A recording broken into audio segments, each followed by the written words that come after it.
বলছে। ভাই আপনি কিছু বলছিলেন নাকি? না না, আমি আবার কি বলবো? এ নেন আপনার কাগজ, মানিব্যাগের ভেতরে ছিল। আমি ভেবেছিলাম কাগজের ভেতরে কিছু টাকা থাকবে। আপনি মানিব্যাগ মোটা দেখানোর জন্য কাগজ ভরেছেন কে জানে। এটা রাখেন আমার তরফ থেকে, মন গেলে লজেন কিনে খায়েন। এই টাকাটা রাখো, কেউ কিছু চাইলে খরচ করবা। কিপটামা করে মান সম্মানটুকু না জানে।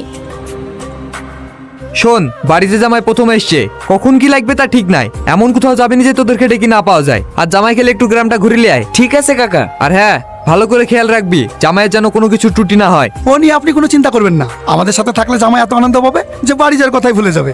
আপনি শুধু জামাইকে ডেকে দেন। মায়া, মায়া, আসছি আব্বা। জামাই কি গেছে? খাওয়া দাওয়া করে উঠলো। কেন কিছু বলছো নাকি? হ্যাঁ, রাকেশ দেখাতে একটু বাজারে যেতে বলতাম। বাজার ঘাটটা একটু চিনিস তো। থামো, আমি ডেকে দিছি।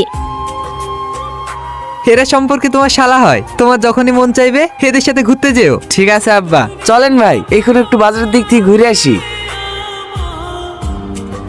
কত হলো ভাই? আপনাদের 20টা। আমার ভুলে গেছে ভাই, আমাকে ক্ষমা করে দেন।